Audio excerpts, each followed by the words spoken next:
Now, the American Gunsmithing Institute presents another instructional video on firearms design, operation, maintenance, and repair.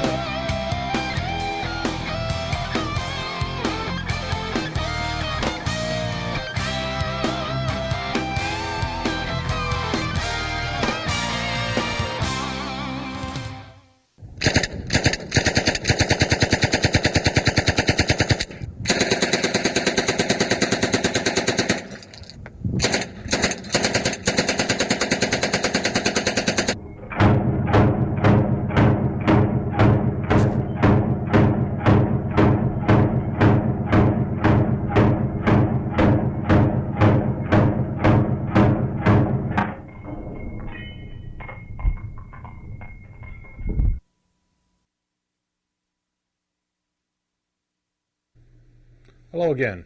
My name is John Bush, and this is the Armor's course on the UZI submachine gun. It's an interesting weapon, been well received worldwide. It was designed, obviously, by UZI Gal in Israel. He had an early start in the firearms trade. Rumor has it that he was involved in Sten gun manufacture in Israel under the British mandate. Got caught and was sentenced to prison. Prior to the British leaving Palestine, he was released and was able to take part in the 1948 War of Independence. Later he went to military officer school, and that's when he first started showing his submachine gun in the early stages. The initial design was well received by Israeli military leaders. They thought it offered a lot of promise for both field troops and armored troops because of its small size. It could be handled quite easily. It was short and compact. Tested against several other guns at the time, it's shown it was a much better design, offered a lot of possibilities for cheap and easy manufacture, which was of paramount interest to the Israelis at that time because they were just beginning their armaments industry. The gun went into production in the early 50s, and so by the time the 56 war came around, it was in general use and performed exceptionally well in the desert. The troops liked it. The sand didn't bother it. It was a well-received gun. By that time, Israel had made feelers in other parts of the world to sell the gun, and by the late 50s, the Germans had purchased it. The first version they purchased had the small cocking handle, and the second batch of guns they got had the new improved larger cocking handle. They also made a deal with FN of Belgium to manufacture the gun. Now, there's no hard evidence, but it's fairly obvious that Israel was purchasing the FAL from FN at that time. There was probably a little trade-off between FN and Israel concerning the use of the UZI. Civilian sales in this country started with the semi-auto. There were some purchase of full auto guns prior to that, but the big impetus came with the semi-auto with a 16-inch barrel. Then they started making the variations. They made the micro, they made a pistol, the whole range of products being offered by both IMI and Action Arms, who was the importer in the United States. We've got some literature here to show you about some of the early days of the UZI. Some of their first push on the UZI was for sale to police departments, sale to the military. It was only later that they started with some of the commercial sales. Now, here's an Action Arms photo that kind of has a staged picture with some police officers, a nice lady, guy stepping off an airplane. They were really trying for the commercial market on the sale of machine guns. But the big push came when they started with a semi-auto carbine. Now, the carbines went through a couple of variations. There was a Model A and a Model B, and we get into design, we're going to cover a lot of those different features. The same time that Action Arms in this country was trying to sell a gun, this is a IMA catalog showing the Mini UZI, and the artwork on all of these catalogs was really, really nice. They did a great job. Many of the pictures are actual size because the gun was so compact. They could put an actual size photograph in a small flyer. Now, FN, when they started making the UZI, they obviously issued their own manuals. Now, the interesting thing with FN, after the war, World War II that is, they started issuing manuals, and they would date code them. And this particular one here is a large format manual, and it's in the E series, and it's covering the UZI licensed submachine gun. It's got a nice picture of a guy firing around a building. Later, they went to a smaller format manual, and you can see that the date code on this is J, so it's a much later manual. Now, the exact date sequence here is known to FN, and it's not clear. There's a lot of discussion about what the different letter codes, what date they actually mean. Now, I kind of wanted to show you another book it's an official government publication. This is from Foreign Science and Technology Center. Now, when the Germans bought the UZI in the early 1960s,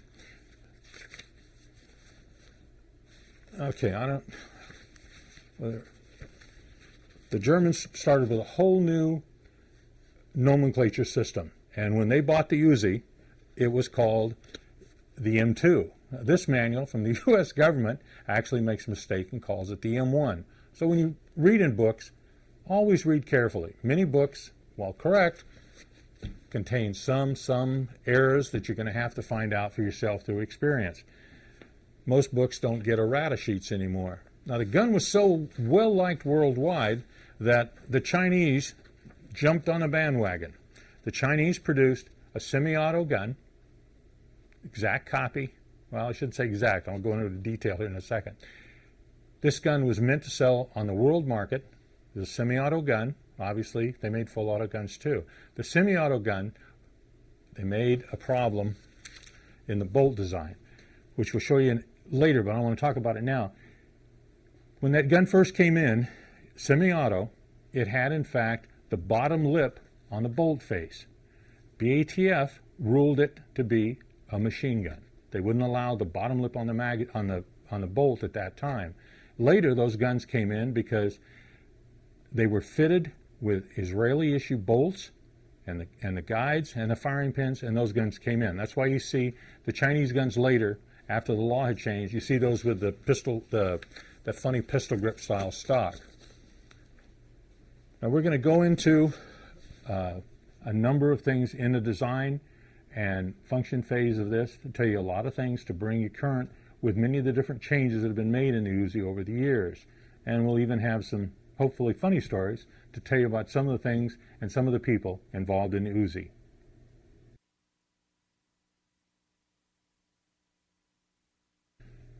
Now we're going to cover design and function of the UZI submachine gun. Now, a lot of literature talks about what he copied, what he didn't copy. We're going to go through some of those things so you can make your own mind up. Now, the Czechs had earlier built a series of guns, the Czech 23, and it had what's called the telescoping bolt. You can see that here is the breech face all the way back here. Here's where the firing pin is, the extractor. So then you have all of this distance of bolt that extends around the barrel. Because with blowback, you need to have a certain weight in the bolt or it's not going to work. So by extending the mass of the bolt forward and making a shorter breech, what you've done is you've created the possibility of making a shorter gun. Because you can see that what we have here, we have a very long barrel in comparison to the length of the gun. Now the UZI, I'm going to put it in front because it's shorter.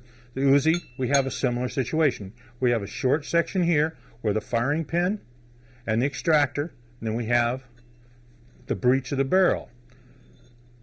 So what that allows you to have is you've lost in the overall length this part of the bolt, because otherwise it would have to be that much further out the front. So you have a nice long barrel, which in the case of the UZI, okay, we've got nice balance because we've extended some of the mass of the bolt forward.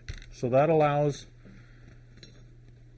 a much more compact weapon. Now, the Czech weapon came out first. And this man is aware of gun design. So he was aware of this design. Now, how much he actually copied or influenced by this design, you can judge. But it's obvious there was some influence here. You can see that the barrel collars are similar because they both had nuts that went on the front to hold the barrel into the trunnion. So it's a fairly straightforward opinion that it was influenced. Now the magazine, there's a lot of question about the magazine. Now here we have a magazine. Now those of you who are sharp, maybe have a real good picture, can see this is a Beretta mag. Now what's a Beretta mag doing in an UZI training video? I'm going to show you. Here's an UZI mag. This is an early mag. Now you can look at the back of these two mags and you can see they look a lot alike. You look this direction, you can see the magazine construction is essentially the same. Now I'm going to show you something. This is a Beretta magazine loader that allows the use of stripper clips. Now it's meant to just slide on the magazine, and then a stripper clip allows you to feed the rounds. Now we're going to take the UZI mag, and you can see it goes on exactly the same way. The rounds would feed down through the stripper clip into the round. Now the problem with the early mag like this, with the seam on the back. Now these are standard 115 grain bullets. Now you can see they'll load in this mag quite easily. Problem came about when people started using heavier rounds in the UZI and in other guns for silenced use.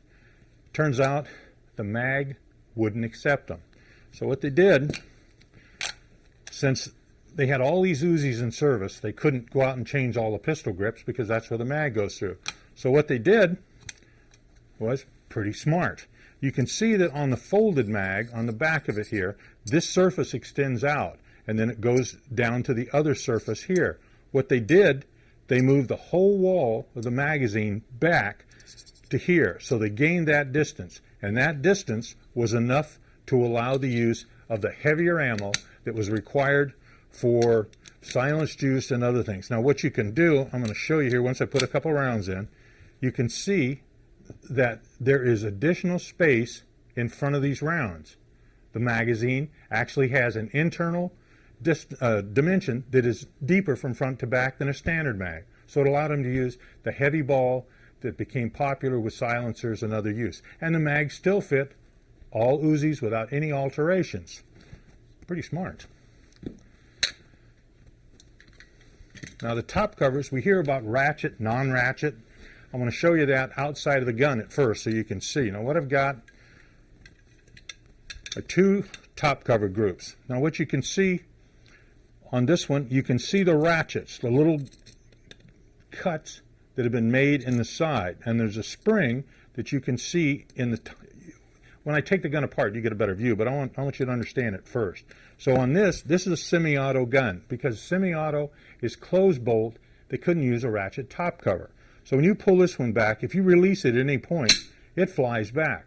On a ratchet, if I pull it back, I'm going to quit talking so you can maybe hear the clicks.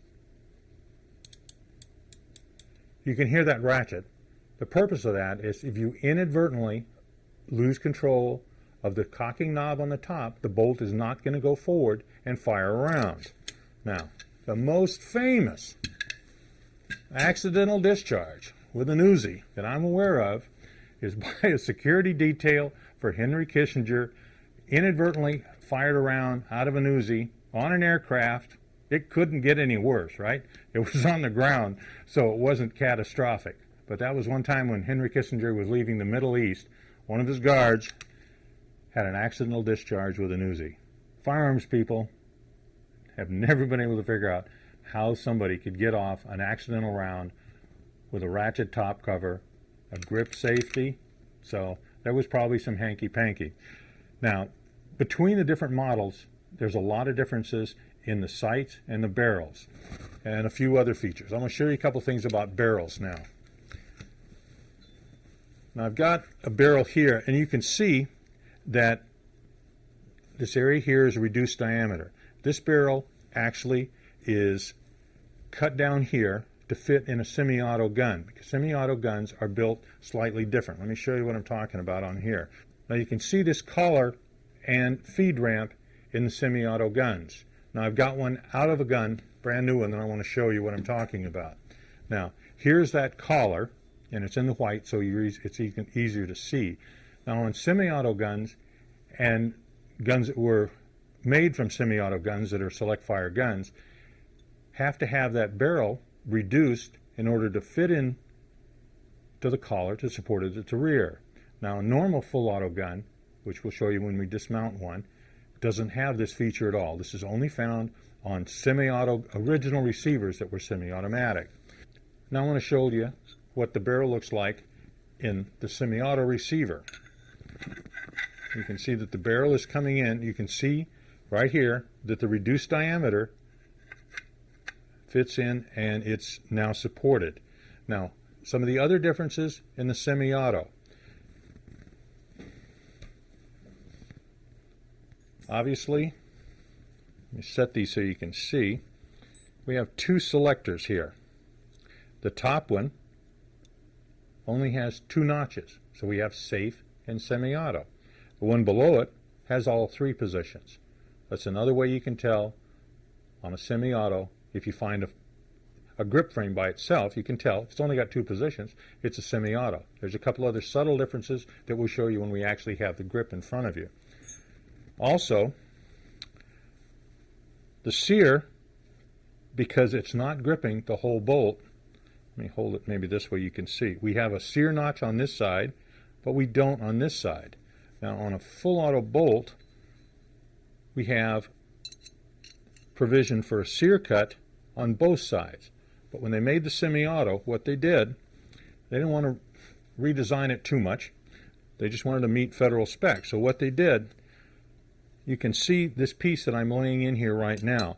They machined a space on this side of the bolt, and this has the single notch for the sear. Very elegant, quick, and simple. Obviously, they needed a firing pin. So this was drilled so that a firing pin could be placed in this assembly so that you had a firing pin. Obviously, that required drilling through the bolt. So these parts are very, very similar. So parts, they didn't have to re-engineer this whole gun to make a semi-auto for the U.S. market. Now I want to talk a little bit about the trigger pack. Now, here's an assembled trigger pack. Now you can see, I'm going to grip the grip safety on the outside. You can see that the grip safety moves forward, and that's then allows, okay, what I'm going to show you the best way here. You can see this moves forward. As the grip safety moves forward, there's room for the sear to go down. See, I can block it, can go down. If the grip safety is not pushed, you can't push it down. Very simple. A lot of people don't like grip safeties on subguns, and they'll pin it in the closed position. But you can, here we can see we've got our 2 lugs for the full auto. Now, you're going to find there's several different styles of trigger packs. Some late style trigger packs have an additional safety feature right here. You can see this arm right here. When the bolt rides over it, it will go down. That allows the selector to move forward. Now you can see the inside. I'm going to hold this down, and right here you can see the inside tab for the selector. Now I'm going to move it so you can see, so we know exactly, you can see what's happening, okay? You see it's moving back and forth. But if this feature is not found on all trigger packs. Later packs have it, earlier packs are not going to have it. So that once you have that down, because the bolt's in position to hold it down, you can move your selector. Now I'm going to have it on semi-auto. Now what's going to happen, you can notice right here, the center bar is the actual trigger. The sear, remember, these 2 outside ears. Now I'm going to pull it slightly. Now you can see how it's rotating and coming down. Now there is this tab on the front of the disconnectors is going to move. Now I'm going to go slow, and you're going to, okay, I'll go slow. You can see it comes down, and you can see it rotating to the rear. It's coming off of the sear. See it moving back off the sear? Now it's going to come to a point, release the sear. Now in a gun, obviously the sear is not going to flip all the way around. So I'm going to hold it back down, and as I release it, everything goes back together. Now we're going to go ahead and put it on full auto. Now, there's not a surface underneath here now. The selector has moved forward. I'm going to put the selector on this side so you can try to see what I'm talking about. Now, in the gun, this piece is actually underneath, and that's what trips off the sear piece, the disconnector off of the sear. So when I move it to full auto, it's further forward. So when I pull the trigger now, there's nothing underneath it. See, there's no camming action. It's not coming off of the sear. And when it's in semi-auto, in that intermediate position, this piece is what's actually camming the sear. And I'm going to show you one more time. See, visualize this is underneath it, so it hits it, and it starts camming off the back. See how it's starting to cam off? Because it's hitting this piece here underneath that we can't see. So it cams it off. Now I flip the sear forward. Now you can see the actual location of the selector. You can see the curve of the bar as it comes around under the disconnector. Now see when it hits, it starts, that's the action we saw earlier. And you can see that when we put it on full auto, it's moved forward out of the way. There's nothing for that disconnect. So it goes all the way to the bottom. You can see when it hits the bottom, it rocks a little bit. Very elegant system. Now on the semi-auto, when the guns are, it's a semi-auto two-position trigger pack, what they have is a permanent plate in this area here that extends back and does the same, effectively does the same thing as having the lever move into that position, but it stops the travel and it provides that surface so that it's only the two positions, safe and semi-auto. The reason the block is permanently mounted there on a semi-auto is to meet BATF requirements that the gun not be readily convertible to a full automatic. So replacing the selector or anything like that is ineffective. The block is there and it prevents conversion. Now remember we talked about front sights and sights in general. So what we want to do is cover some of the different sights that were found on the UZI submachine guns. Now this is one type you're going to find. This happens to be on a B model. Now this is a model B sight on an UZI. You can see that we have 4 detent positions and the detent sticking up to stop rotation. Now I'm going to rotate this down and give you a little bit of a different view so you can see how the front sights are adjusted. Now you can see what the tool does. It merely straddles the round portion of the sight, pushes down the detent, and allows the sight to be adjusted. Now that's a Model B sight. Now on the subguns, true subguns, what you have is an entirely different kind of a front sight. You have an outer nut and then the sight itself. So obviously this is a little more complex.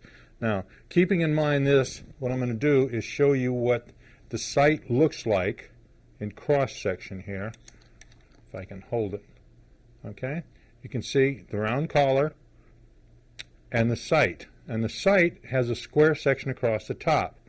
Now, for ease of showing you, I'm going to actually just use the sight to show you what's going on, so there's more view. So here we have the sight tool, and you can see that it's cut to go over the top of the sight. So when it comes down, the inner part will turn the sight.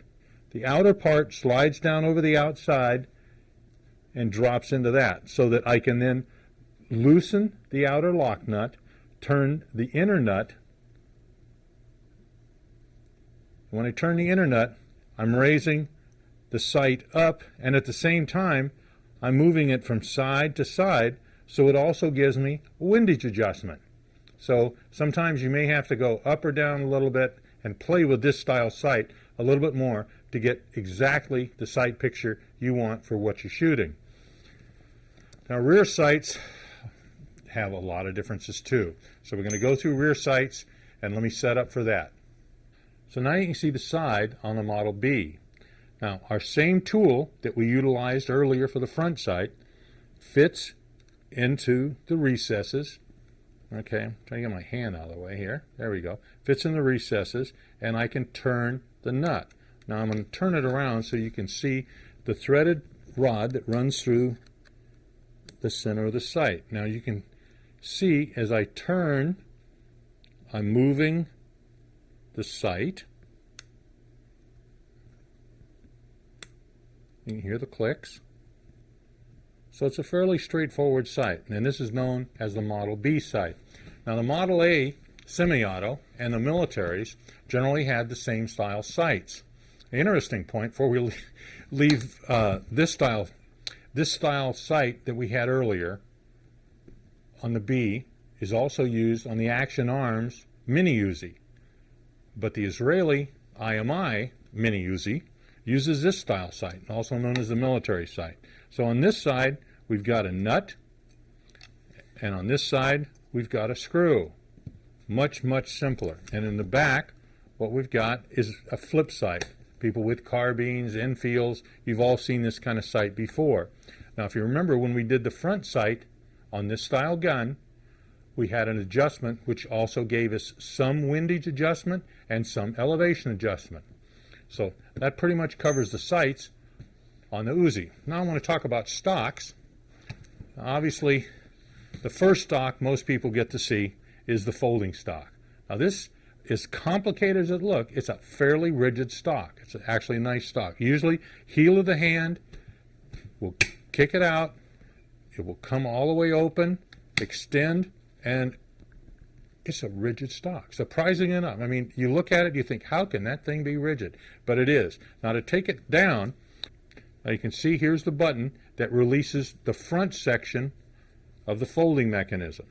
Now halfway back, you can see this is a spring-loaded section. This section gets squeezed.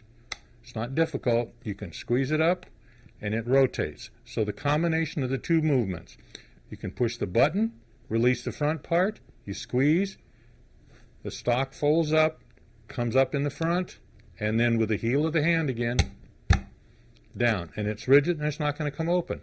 Now, there's also a wood stock. Early guns had different lengths. There were actually a couple different lengths of wood stock. Now, here's a wood stock. It has a standard butt plate on it. And underneath, you can see there's a lever. I can rotate this lever forward. You can see how it rotates forward. Sort of like a 28 Thompson, similar kind of there's a plate on here. Now, when I rotate this forward, the gun slips. Now, you notice there's a rectangular cut here in the back. And we have, I'm going to turn this so you can see it this way, there's a lug on the back of the receiver on this lower part. Now these two features are found on most of the Uzis. So any Uzi that takes the folding stock can also take the wood stock. Now there's a hole in the back. I'm going to show you this. There's a hole in the back, a round hole. Keep in mind and remember that round hole because I'm going to show you something in a minute. Now, you can see the lug on the front here of the stock is going to match the lug here, and the round protrusion on the back of the stock is going to go in that round hole on the back. So this merely slips in. You can see as I push down, the catch moves. See that? Snaps in, and the stock is there. Now, because of some regulations, import rules and stuff like that, there is another style of non-dismountable wood stock. Okay, now it looks very, very similar. You have a standard butt plate. You have, instead of the hole, this is attached with a screw. I'm going to turn it so you can see. You can actually see the head of the screw in there. So this has to be put on from inside the gun once it's stripped. Now, the lock area here is just the same. It goes under.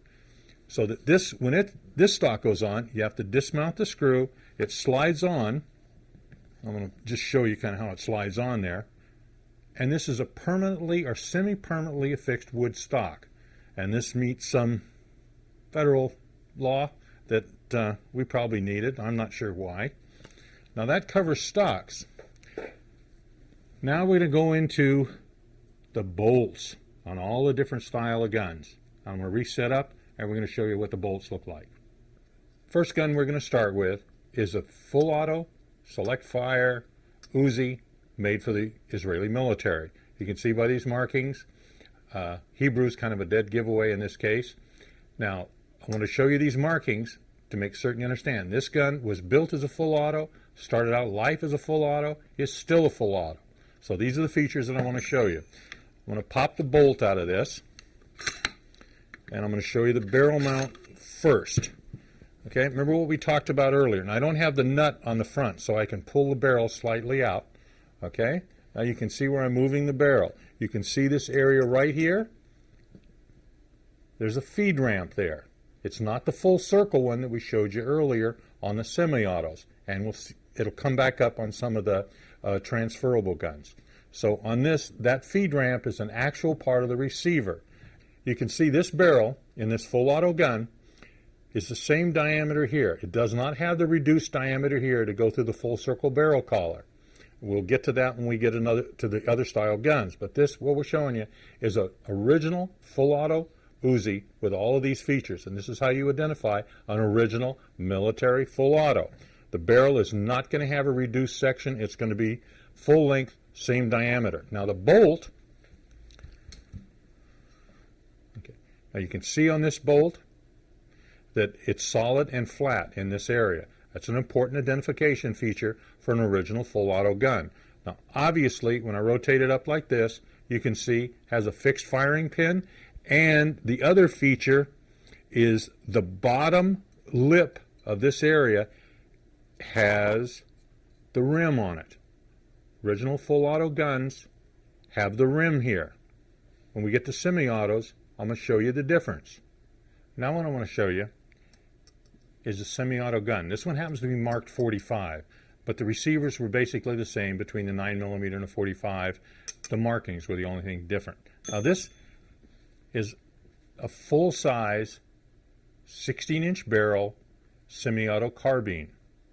Now what we've got is a 16-inch barrel, so our overall length is over 26, which was the legal requirement. Now I'm going to show you how the feed area in this is different from a full auto. Now remember I showed you the collar that's mounted in the receiver that has the feed ramp.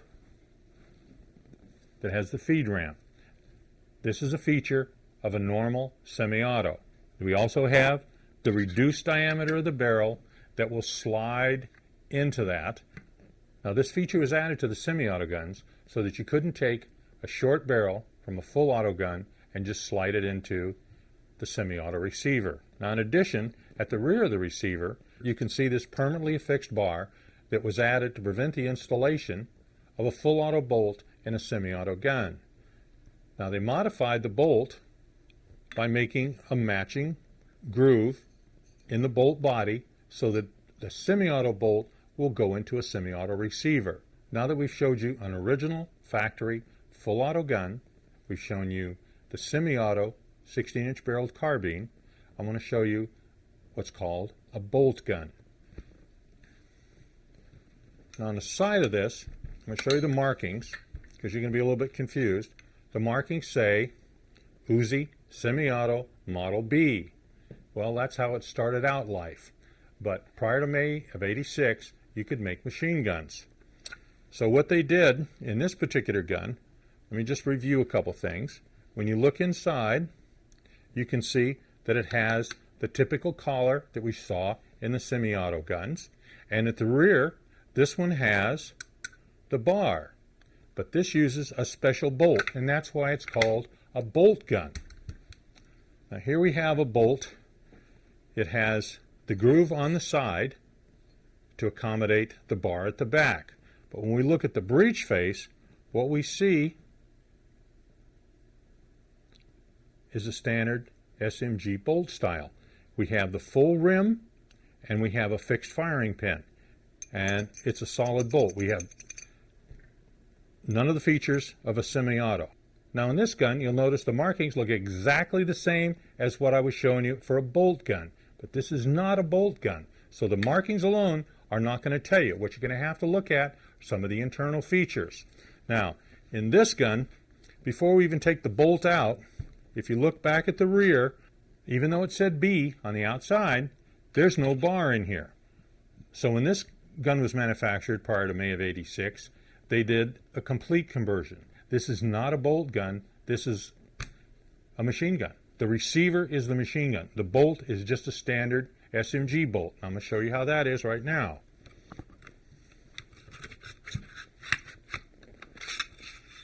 Pop the bolt out.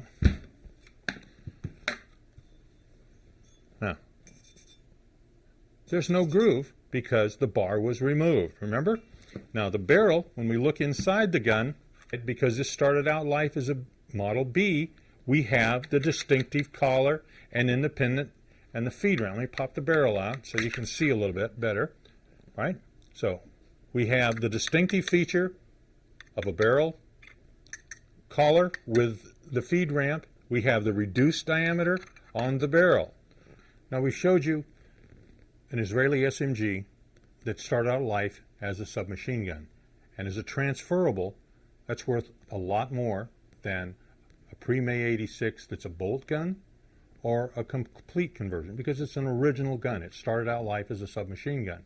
Now we've got another one to show you, the Mini. Now you can see on this receiver here, this is marked as a Mini. Now what we want to show you is the barrel length first. The barrels on these had to be made extra long, longer than the standard 16-inch barrel on the full-size carbine, because the receiver is so much shorter, it requires that extra length in the barrel to meet the 26-inch overall length. Now when we look inside, we find the same distinctive feature that we found on the other semis. We have the collar with the feed ramp. We have the reduced diameter on the barrel so that when it goes in, it supports the barrel. This is the feature you find on the semi-autos.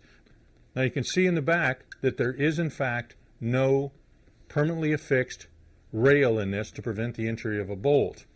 Now on the bolt, this is the bolt for the Mini. This is a true semi-auto bolt, unmodified, unlike the bolt we saw in the bolt gun, where the bolt had been modified, had some features of a full auto and some features of the semi-auto. This bolt is only going to have semi-auto features.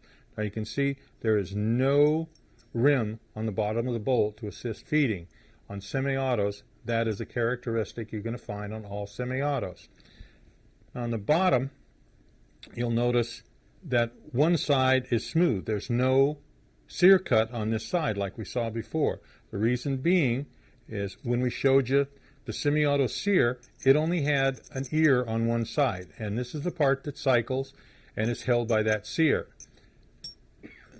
Now what happens when the gun operates is you're going to charge the gun, you're going to pull your bolt to the rear, and as it comes forward under spring pressure, the sear is going to catch on the notch, so the bolt is going to go all the way forward, feeding and chambering around in the barrel.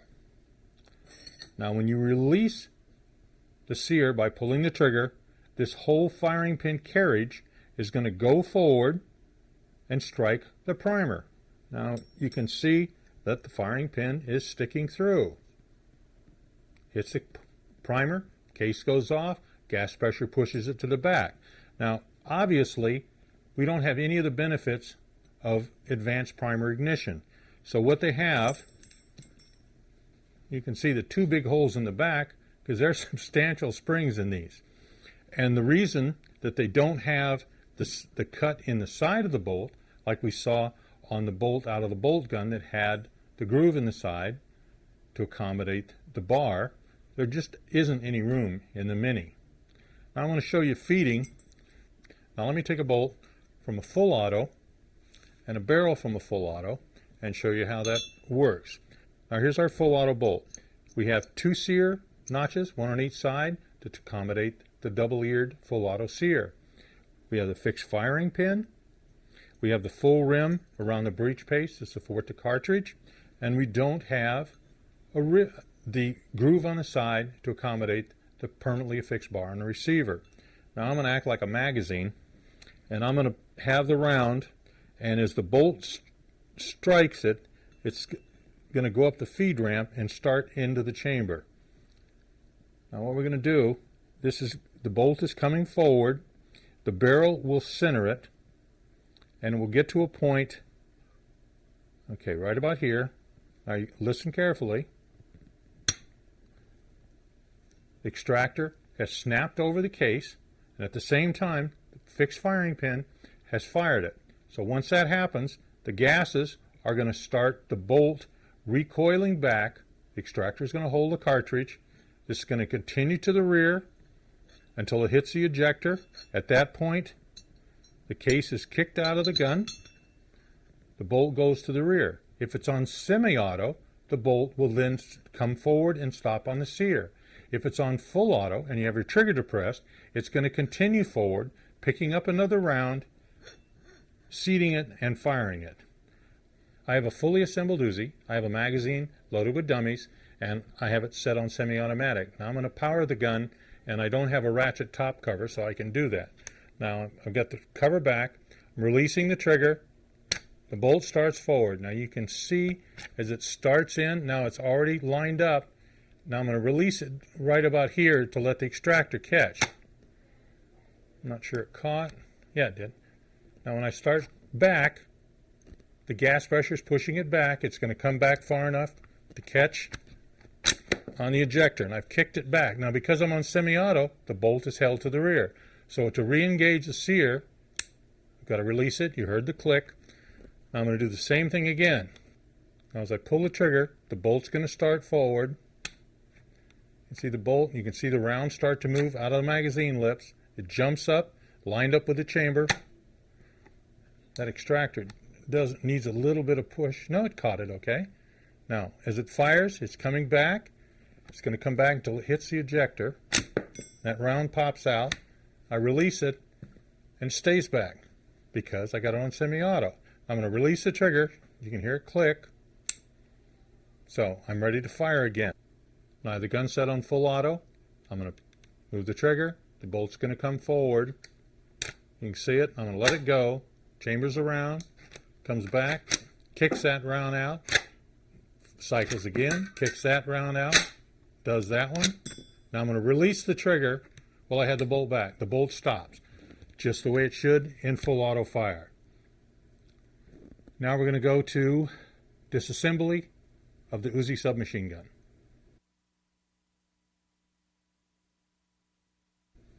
Here's a fully assembled UZI submachine gun, and we're going to take it all the way apart. Now we're going to start with the top cover. Top cover removal starts right below the rear sight. You can see my finger kind of hides it, but now when it pops back over you can see it. There's serrations there your finger will catch on. Pull it back, it pops up. Just lift it straight up and off and set it aside. Now to remove the bolt, I want to grasp the gun, push the grip safety forward so that the bolt can come to the rear. When I have my fingers at the front of the bolt, as I pull back, I can lift it right up and out. Now the bolt will come out. Now sometimes the recoil spring will come out at the same time. Sometimes you've got to reach back and pull the recoil spring out. Now to remove the extractor, simply a process of taking the pin that's on the split side. You can usually either push, sometimes you need to break it loose with a pin punch. Break it loose, comes all the way out. Don't shoot it too far. And then the extractor comes right out the back of the bolt. Now you can see it coming out as I pushed. Be a lot nicer when these parts are clean. So we have our extractor out and we have our pin out, so the bolt is totally stripped now. Now I want to remove the barrel. Removing the barrel. Now the latch for the barrel nut is right here in the front. Now when you push this back, and I'm going to show you in a second what the serrations look like that hold this together. Now I'm going to push it back, then the barrel nut will simply unscrew. When I get it all the way off, I'm going to show you the serrations on the back. Now you can see the serrations that go all the way around the circumference of the barrel nut, and they are caught by the barrel nut plunger right here. And when we get it out, we'll show you the sharp edge of it that interacts with the ratchet.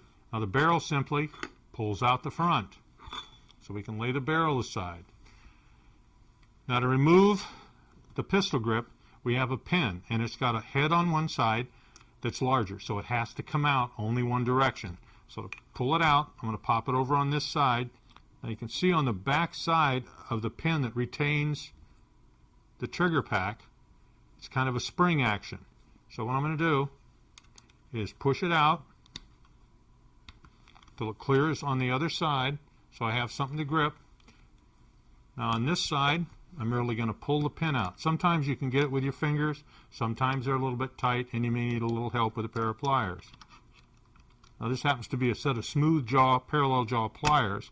Pull it out, and then the trigger pack, once it clears, will rotate out. Now, this is the lug through which that pin goes. Now you can see the hole in where the latch goes, the pin goes through.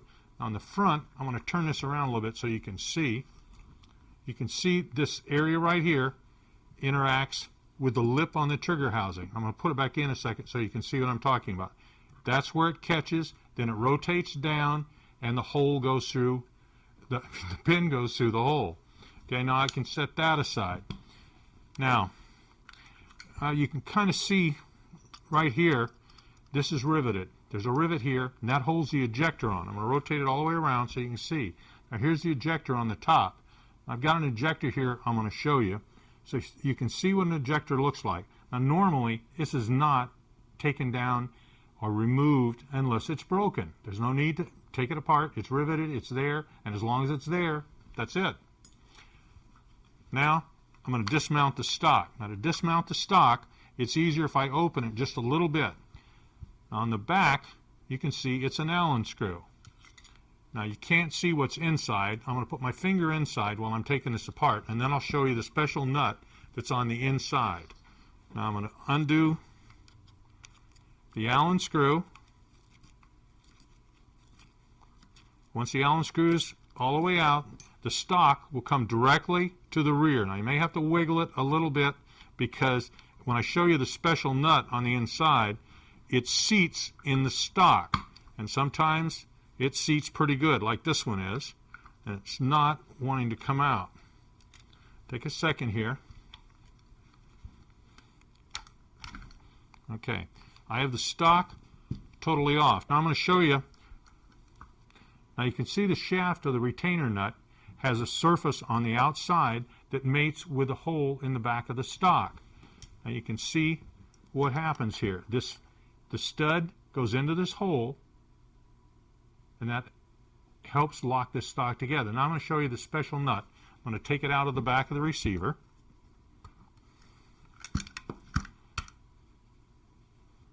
I'm going to kind of hold this like this so you can see. Now what we've got, this was a round part that we saw out the back side of the receiver. Now this part here is on the inside of the receiver, and you can see where it's flat here, so it mates on the bottom of the receiver so it doesn't turn when you're putting it together. Now I'm going to take a common screwdriver, and I'm going to take the hand guards off. Now these screws are so dirty I don't think you can see them, but they're a standard cross slot screw. When you get both screws loose, the thing you'd want to be careful with is you don't want to lose the little escutcheons on the other side that these screw into, because I'll tell you, those little things are concrete soluble. You'll never see them again.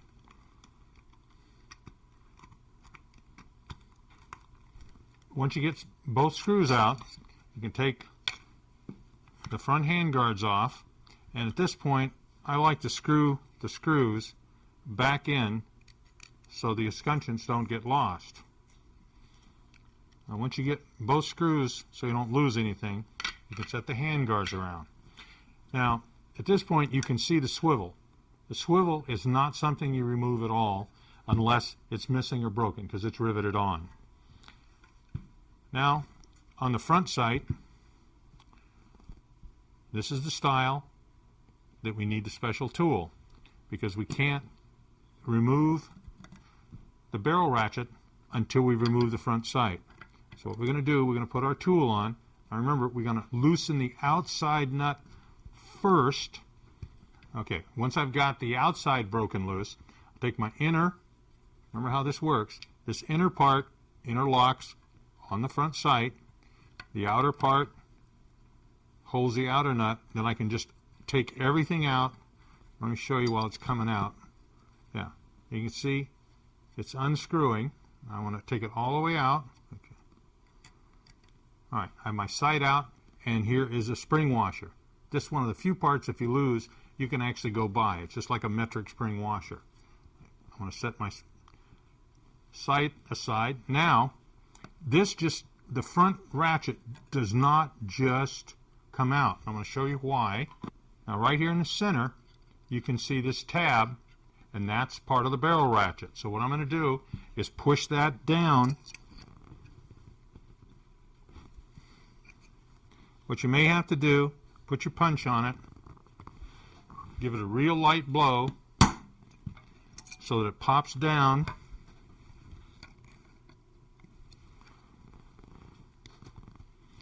Okay. Once that pops loose, I'm going to pull it out the front with its attached spring. Now you can see the hook right here. That's what I was trying to release, so this would come out. Now we're going to take the rear sight off. Now, because this is the military style, we have a screw on this side and we have the little nut on this side. So I can take my screwdriver,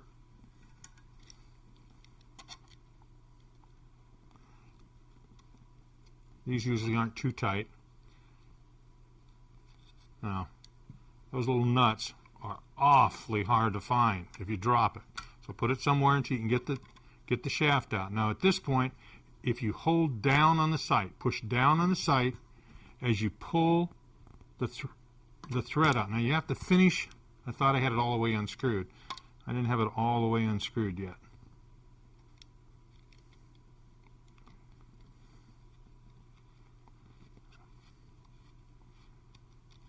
Well, it's got to be unscrewed now. Okay, now as I push down, I can pull the screw out. Okay, so I have that, and I can lift the sight out, the little flip sight. Now, what I've got left is I have the spring, and I have the top cover latch. Now what I want to do is try to control this. Where I'm going to pry, I'm going to raise it up from right here in the front, underneath, because that's where it catches on the top cover latch. Okay, I have it released. I'm going to lean it forward. Now the top cover, the spring comes right off, and the spring that powers the latch also comes out. Now I want to show you what it actually catches on in the front. Now you can see that you can see the catch right here in the center, and that's what the spring catches on that holds the rear sight. And that's where I pried between those two to raise this up. Then this comes forward and releases everything.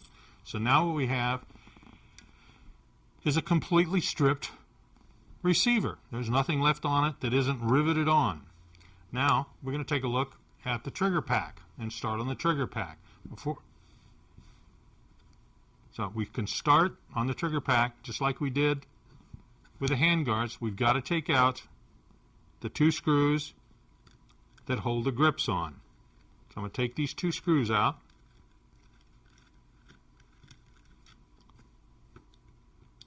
When I get both screws out, I'll set the grips aside.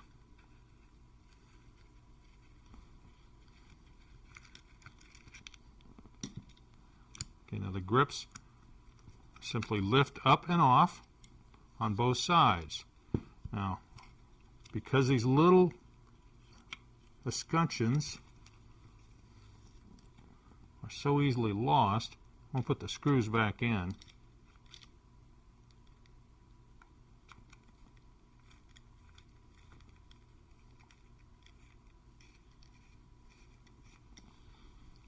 Have my grips aside. Now I have my trigger pack. Now I'm going to get rid of the attaching pin that holds it onto the receiver. Okay, now you can see the grip safety right here. Okay, I have the two pins in front that hold the sear, the trigger, and all the other parts in the fire control group. Now these don't just push out. You'll turn it and unlock it. Now I'm going to slide this pin all the way across, and I'm going to use a pin punch to kind of control it so I don't lose things all over. Okay, I got my pin out. I'm going to pull my pin out while I've got the sear. Now there's a spring. Okay, flipped it forward. take my sear out with the attached spring. Now to get the trigger pin out, we have to release the legs on this spring right here underneath the hooks of the disconnector. So you can just push this down, and it's on the outside. I'm going to do it to the other side too. Whoops.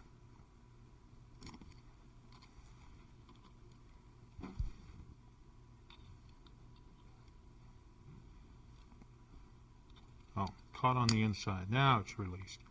Now that you got the spring released, you want to make sure it's in full auto, and when you start to push the pin out, you want to make sure the grip safety is all the way to the back and down. You need to make sure it's down. Then that pin will clear, and you can start pushing the pin out.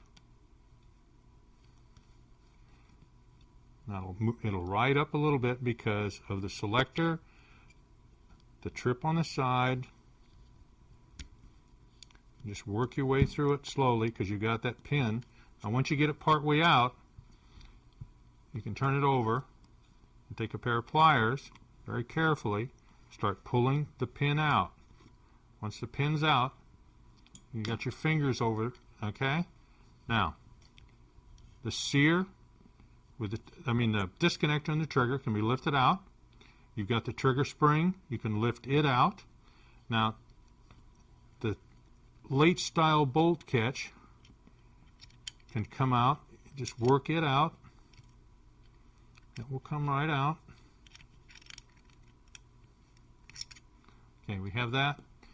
Now, on the grip safety, we got the spring back here on the back. We can just pop the spring out. Now the grip safety will turn and lift straight through. There's a clearance cut. The clearance cut, come right out the top. Now the selector, remember we got 3 positions. So we have the spring on the inside that's pressing against it. Okay, you can probably hear that. Now we have to take and lift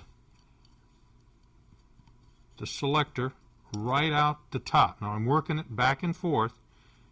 Okay, and before I take it all the way out, I want to show you what it's doing is I'm pulling the tab out of the actual selector piece on the outside. So I'm working this back and forth, lifting it out. Now you can see I'm just ready to come loose. Here's the spring, the detent spring that has the detent that acts on the selector. So I don't want to lose anything when I come out. So I'm going to keep my finger. All right, now I have my selector. It's all the way out. My spring fell to the front. I got my little spring. And on the outside, my selector was pulled and released. Now all we need to do is pop the mag catch out. I want to make sure this isn't a riveted style. No, it's okay. We can take the pin out on this one. Just in the normal fashion. We can clear it. Now on this side I can come around, pull the pin. I'm going to hold down on this while I'm taking the pin out. Okay, that's good. We've got the spring. I'm going to put the spring back inside and put the pin in it so it holds everything together through the cleaning process. So I've got the mag kits. Now we have a completely stripped trigger pack, fire control system, and I want to show you 2 things that you may not ever want to take apart. Now here's the top cover. Now what the top cover, this is a ratchet top cover. You can see the serrations along the edge here, and those serrations interact with a spring underneath here. Now this screw that comes down from the top is peened over for a reason. This does not want to be disassembled unless the little spring breaks or you have some other problem. You can replace this spring without dismounting it, but the spring in here that acts on the ratchet, you can't. The stock, we're not going to disassemble because the stock is a riveted assembly. It's all put together. We're not going to take that apart. So now we're going to go clean our parts. Now what you need to clean your parts with is a metal tray, so when you take your cleaner, you have a place to spray it in, and a container of warm water to put them into rinse. Now we're using Nature's Orange Simple green is fine, oil eater is fine. What you want is a non-petroleum based product. You put your parts in the tray and you can just spray them. Once you have them sprayed down, you can take your brush and pick a part, and you want to start scrubbing the parts, go through all the surfaces. This is a good time to feel for any kind of burrs. You'll feel them with your hand. Okay, and then put it into the water, and we're going to continue cleaning our parts, and when we're done cleaning our parts, we'll be back. Now I have all my parts back from the cleaning, and remember we used a biodegradable cleaning product because it does the job, it's good for you, good for the world. Now what I've got is my parts laid out here, and they're dry. Now drying is important because you don't want to leave water and blind holes and anywhere it's going to cause you grief later. Now if you don't have heat to dry it with, or air, Q-tips, pipe cleaners, and actually have a can of that computer air. You probably see this in the markets. It's computer air. It's great for this kind of stuff because you can work watching TV in the kitchen or in the living room, if you have somebody to let you do that. Now I've got my parts laid out, and what we're going to use now is the Break Free. Break Free lubricates, also prevents rust. It's a good product. I'm going to spray my parts. I got all the small ones laid out here, and you want to make sure you get the little nooks and crannies. And the bigger parts you can hold over your tray. Make sure you get everywhere. Okay. Now what I'm going to do is I'm going to wipe my parts down. During that process, I want to feel the parts. I want to feel for any kind of burrs that can cause me problems. And then later when we go to reassemble, I'll show you all the areas on each part that needs to be inspected to make sure it's up to snuff and it'll work in your UZI. Now I'm going to start reassembly with the bolt. And because the bolt has the extractor in it, I want to give you a chance to look at the hook on the extractor. You want to look and make certain that it's got a good hook, that there's no burrs, that it's nice. You can run your fingernail across, make sure everything is good. Now on the UZI, you're going to notice that there is a screw head on the back of the extractor, and that's going to mate up as I put this in and start lining it up, get it into the position. Now you can see the arrow here, and what that wants to line up with is with the extractor. So you want to install the extractor so that it's lined up. I think I pushed it, I may not have it too far forward. Okay, but I want to have it straight even before I start my pin through. So I'm going to take my pin, and you can see it's a split pin. Here's my hole. I'm going to start it in the hole. I've already made certain that my extractor is lined up. The arrow is correct. I'm going to make sure that's seated. It should be seated. Yeah, they're real good about that. So now my bolt is assembled, and you'll notice arrows lined up with a slot. Now you might be thinking, can I get it in wrong? Well, no, because the way the hole is, it's offset on the extractor. So if you're 180 degrees out, the pin's not going to go through. And if you look at this end, the business end of the bolt, you can see my extractor is where it's supposed to be. I'm going to set my extractor aside, and I'm going to start assembly on the receiver. In the case of the receiver, still got some cotton lint there. I'm going to start with my latch. Now on the latch, I want to try to show you what we were talking about. I'm going to have the barrel nut here, even though I'm not going to be using it. You can see on the surface right here, that's what catches in the serrations to hold the barrel nut from turning. So you want to make sure it's there, it's solid, it's got a nice sharp edge. Now we're going to go ahead and put that in. Now we'll slide it in the front. And if you remember, the catch on the back will come up and catch in the back of the receiver. Now, since everything is clean, it went in really nice. Now we can look back here, and you can see as I push, you can see the back end of the catch is retained once the catch raises up. Now, here's our hole. Now, through the hole, you can actually see the spring for the barrel nut catch. Now, what I'm going to do, I'm going to start by putting my washer on. I'm going to put my washer on, okay, so I can't have it quite the same angle. All right, I got my washer there, and I'm going to put my front sight, get the thread started. Now, if you took a very careful measurement before you took it out, you could have your sight back at the same place. But since we're going to go shooting later, we'll have time there to do it. Now, I'm screwing the outer nut down, and then I can take, and I'm going to put my sight at a nice intermediate position. I'm going to support it, run it down. Now, I'm going to set it so it's pretty much right in the middle. So it's kind of lined up. Let me set it down here. Got it kind of lined up, so I'm going to put my outer nut on the outer nut. I'm going to put the tool. So I'm going to make sure I'm engaged. Then I'm going to turn the large knurled nut down on the washer. Okay, I got the front sight tight. Now we're going to put in the rear sight. Now remember, the rear sight has a number of components.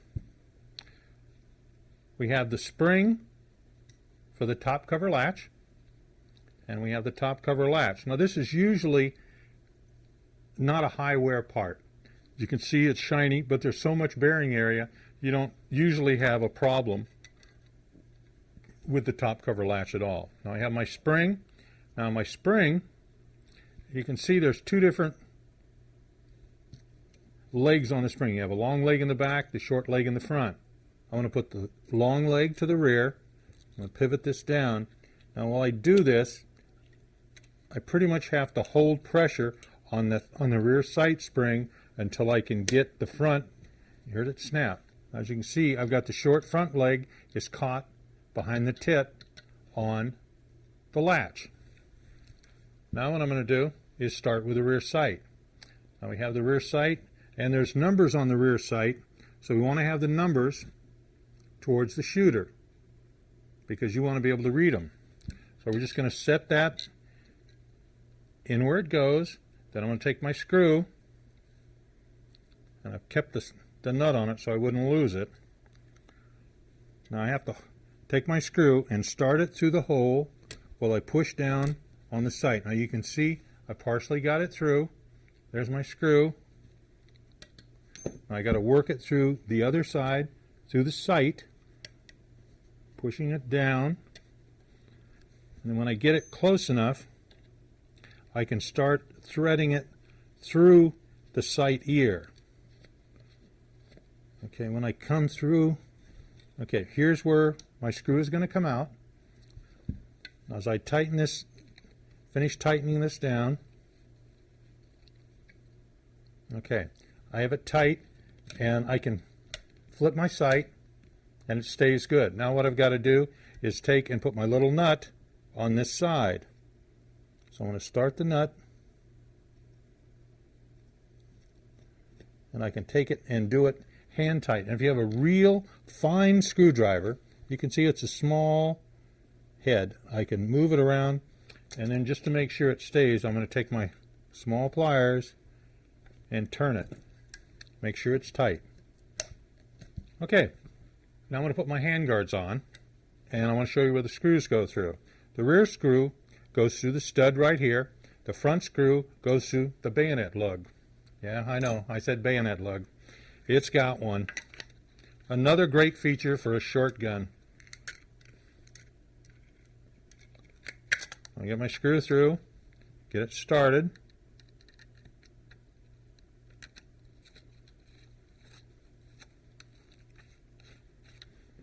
Now I get the front one started.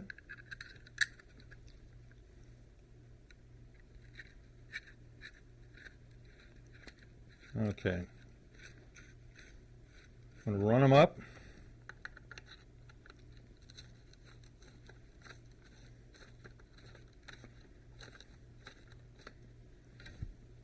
Since it's plastic, I don't want to tighten it too tight. Now, basically, I've got a receiver ready to go with parts. Now, you want to check, this is the ejector. I'm just pushing on it with my finger to make sure that it's tight. And I didn't want to touch it before because it was so dirty down in here. But if it's loose, you can peen it. It's just a rivet. Now on the sides here, you can see on the outside the raised reinforcing ribs. Now they give you room on the inside for dirt to collect and stay out of the action. Now this one was so dirty before that we really couldn't show you where the dirt had room for because there was no room left. So I'm going to put the receiver aside, and now we're going to start on the lower.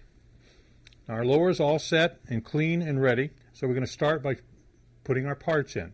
Now we want to take our grip safety, and I want to drop it right through the back. Remember the clearance. You can see in the back that it's got the clearance cut for it. It drops in, and I can put it to the rear. Now, it has a spring, and you can take the spring and feed it in with your finger, get it in the, let me show you the seat hole where here's the seat for the spring, right here, and there's a corresponding seat in the back. Now, all I'm going to do is slip this in, and it's not bad to get in this spring into the right place.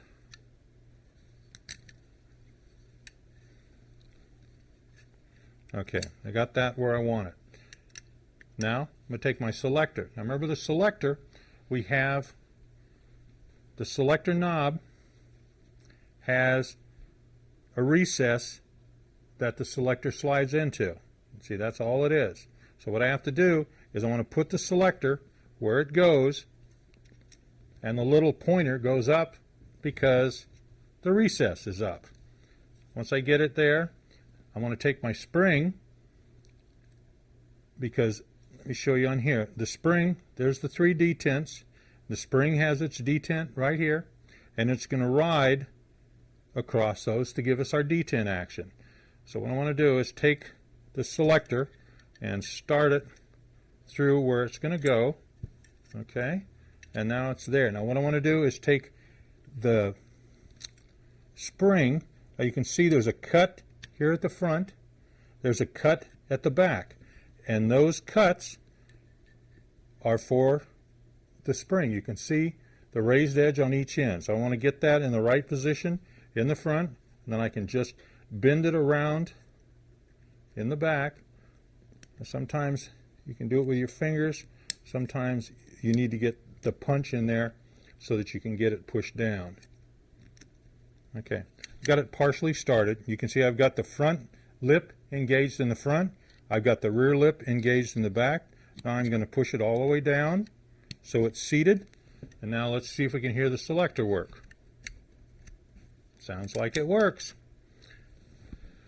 Now on the semi-auto, this area right up here is filled with that block that's required by BATF to keep people from converting these. Now we're going to start with our trigger. Now we have the trigger, and what we're going to do is take our spring for the trigger, and it's going to go this orientation, so this flat part here bears against the inside of the mag well. These will then come around and power the spring, or hook to the spring here and power the trigger. Okay, now let me try to get this set. At the same time, I have my pin. Now UZI designed this. I should say something. You'll notice we got a pinhole here and we got a pinhole here, and this is in a recess. 2 different length pins, so you can't mix them up. It's very, very squared away design. Now what we're going to need to do here, I'm going to remember when we took this out, to get the pin out, I had to have the grip safety pushed down. Now what I need to do is get my spring.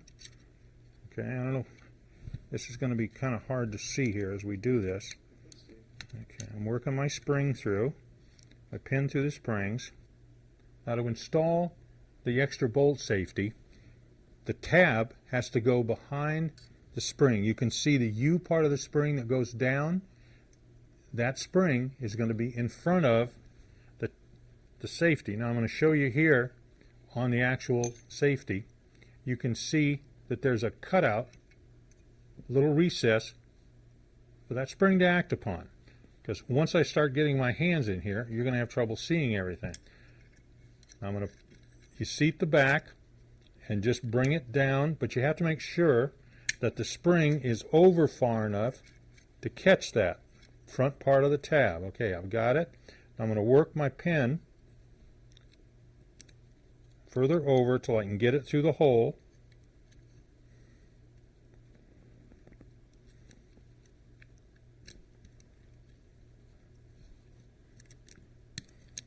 Okay. I'm going to put my punch so you can see. You can see right here is the tab I showed you. The recess for the spring is right up here in front. Now what I've got my pin almost all the way through. I've got it through the safety. Now I've got to move my selector to full auto. Now I can finish putting my pin all the way through. Okay. Not quite. There we go. It's seated now. You can see on this side that the half section of the pin is extending through. So my trigger and my bolt safety, now if I pull it off of full auto, now you can see I've got my spring action that's required. Let me turn it maybe to the side. You can see I've got the spring action that I need. Now I'm going to hook the ears on the trigger spring. Now we've got, let me use so I can catch this better. Okay. Now you can see I've got the U-shaped hooks on each side of the trigger, and let me show you one of the legs of the trigger spring. This is the leg right here. What I've got to do is bring it down and come underneath the U-shape, and that's going to power my trigger.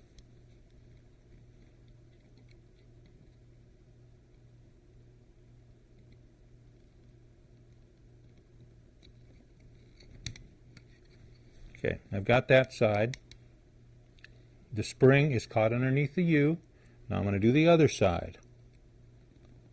And it may slip off a couple times.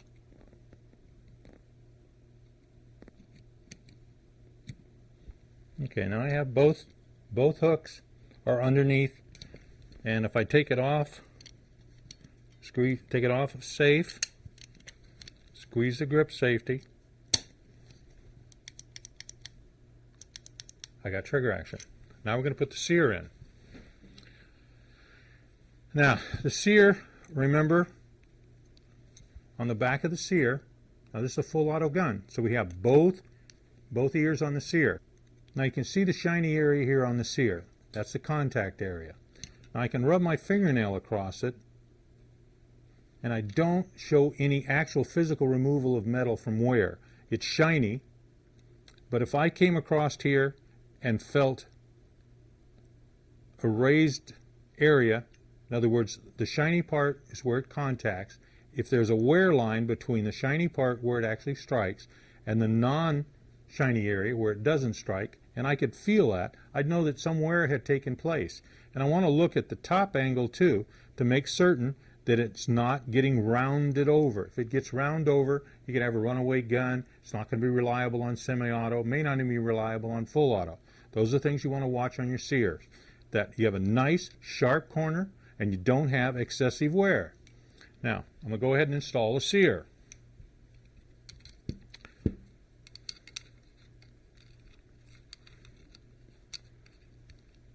Now remember, this pin only goes one way because we have a slot in the pin. Let me take the sear so I can show you a little bit here. We have a slot in the pin. That slot in the pin, the grip safety is what rides in that area right there. Now when you go to install your sear, the spring goes against the forward wall and you have to bring it down so that it's under spring tension when you start putting the pin in. Now I'm getting it through one side. I'm getting it through the other side. Now remember the slot I showed you. I want to make sure that it's down. And now I'm going to try my grip safety and make sure it goes all the way forward. Okay, now I'm going to put my hand on the grip safety. Because the grips aren't on there yet, it's kind of hard to hold it. I have it on full auto. I want to pull. I got full auto. Now I'm going to try semi-auto. Keep my grip safety pushed. Now I have it on semi-auto, so when I pull, remember what we watched for before, the disconnector is going to start riding off of the sear. You see it start to move back and release the sear. So it's back together and it's correct. Now we want to put on is the easy part. We want to put the mag catch on. I kept the mag catch together so I didn't lose the pin or anything.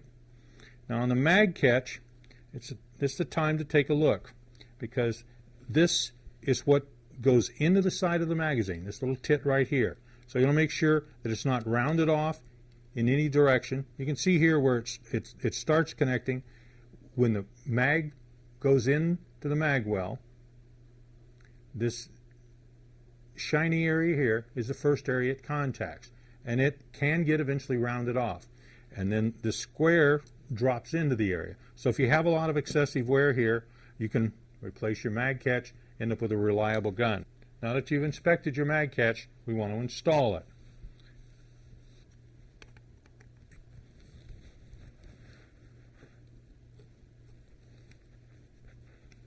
Okay, now that I've got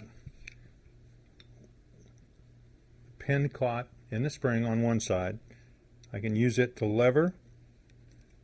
Okay, now I'm going to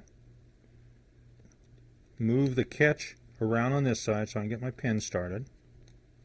Okay, now that I've got my pin started, I've got it retained on the other side.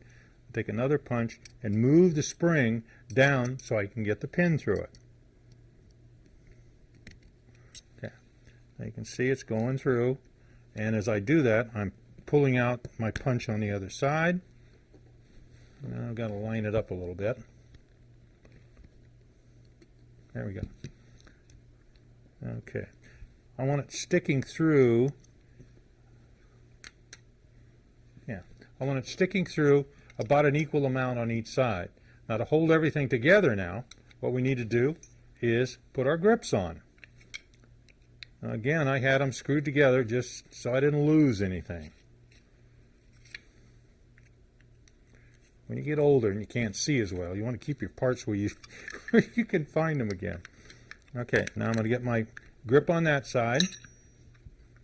I got to bring my grip safety down so it's caught. Let me do it. Okay. There we go. We heard it snap in. I want to do the same thing on the other side. Make sure that the grip safety functions while I'm holding the grips on. I'm going to take my two screws, drop them through while I'm holding those grips, because I don't want the grip safety to move on me. I'm going to start one, and I'll start the other one. Okay. I can run them in, and when I get the grips on all the way, we're going to go back and make sure everything feels good. Got to depend on the feel. Okay, I've got my grips on. Okay, my grip safety feels like it's free and not bound up. Mag catch works good. Okay, we got that. Now, we're going to go back to our receiver and put our stock on. Now, you remember the special nut that we had that holds the stock on. You can see the bottom flat that keeps it from turning. So when I put this in the receiver, it's going to go this way with that flat on the bottom. Now I'm going to put this through, and you got a little hole here you can look through.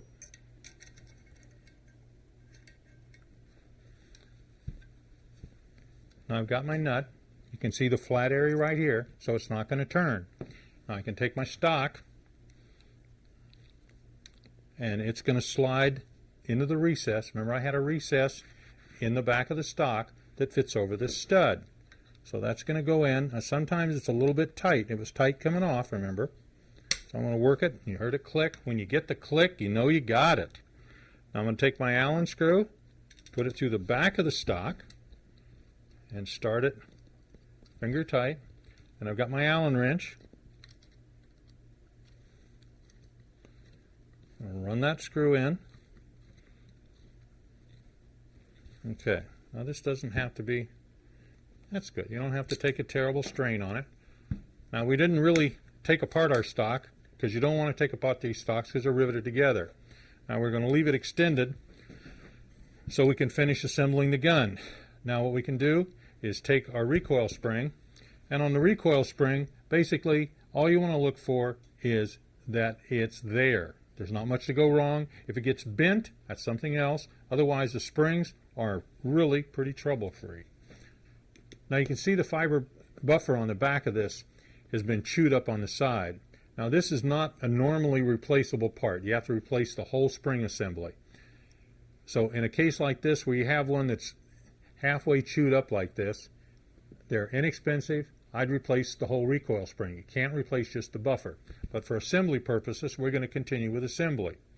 Now the spring goes in the back of the bolt, and then we rock into the back of the receiver, the buffer, pull the bolt slightly against the spring, pops in. I love it. Now, I've already went through the top cover to install the top cover. Goes down in the front, underneath the lip of the front sight, and pops in.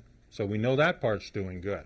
Now we can take our bolt, we're going to take our barrel, and the barrel goes in the front, slides in.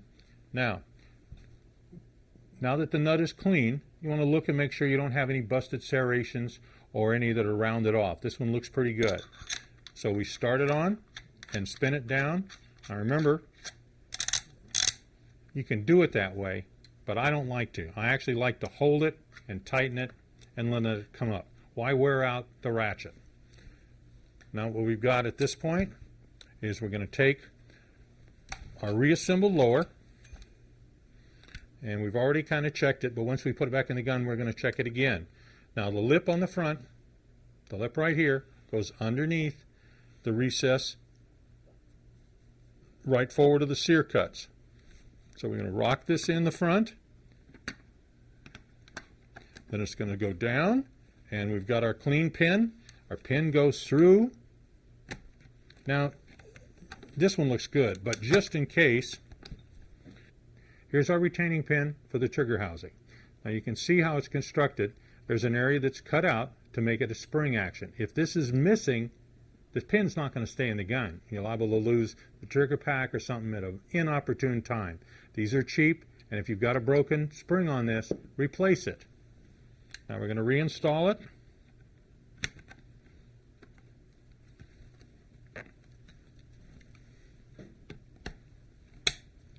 You know, when it's clean, everything goes together so much nicer. I'm going to go ahead and put the gun on safe, and we'll start through our safety checks. And without touching the grip safety, I'm going to see if I can cycle a bolt. Bolt's not coming back. I'm going to grab the grip safety. My bolt's to the rear. I'm going to take my finger again off the grip safety. Won't fire.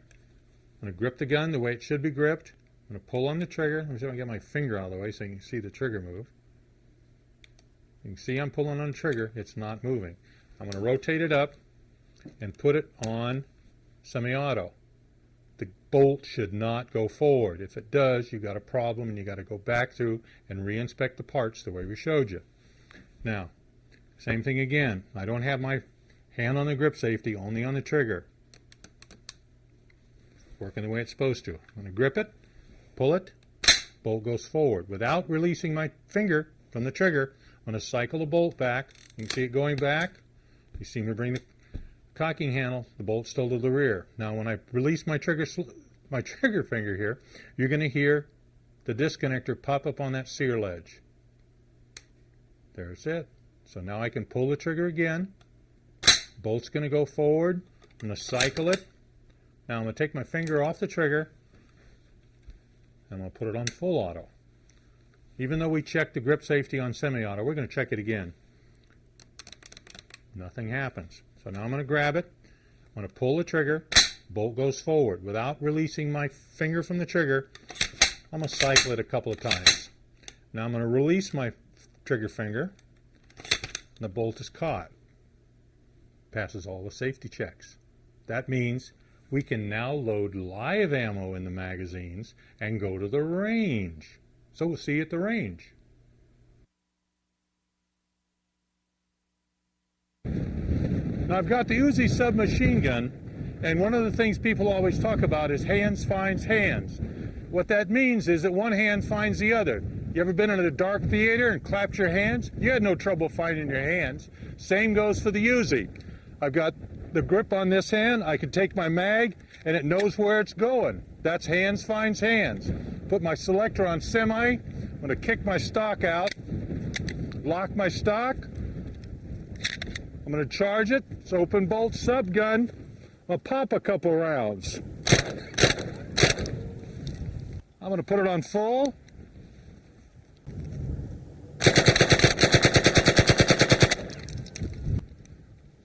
I got a last round jam here.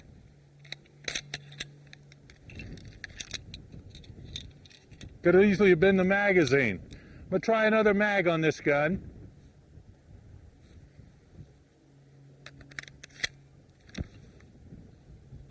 Looks good.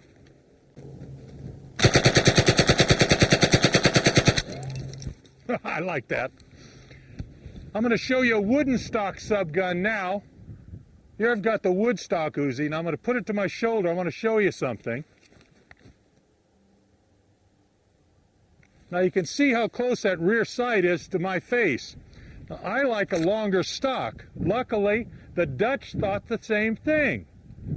They made a longer stock for the wood stock Uzi.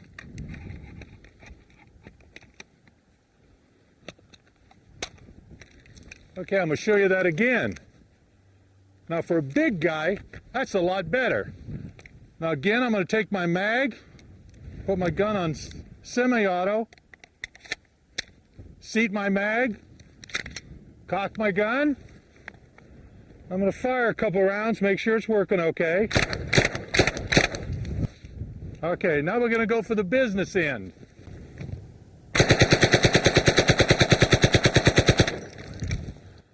I think it's working.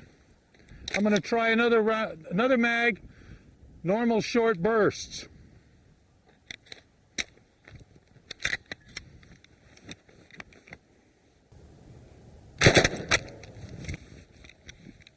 Okay, I got a failure to eject. I'm going to cock my bolt, put my gun on safe, rotate it around, kick the brass out. I'm going to pull my mag. Okay, cleared my jam. My mag looks okay.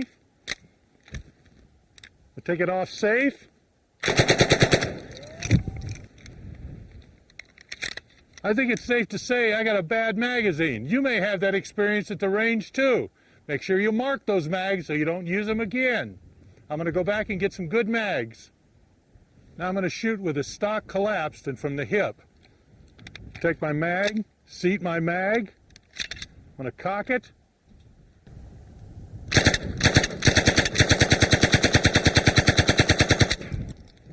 Oh, I do love these things.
We had so many Uzis laying around, I just had to shoot two at once so we could get our work done.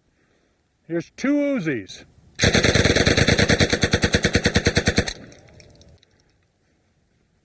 1.5.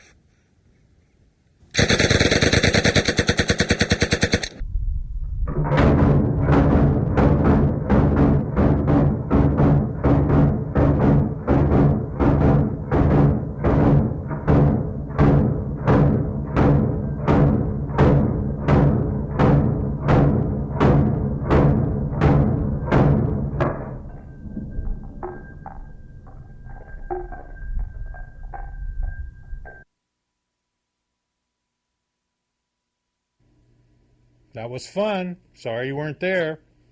Now, we showed you some actual operation while we were there about loading mags and stuff like that. But I've got a few accessories here I want to show you.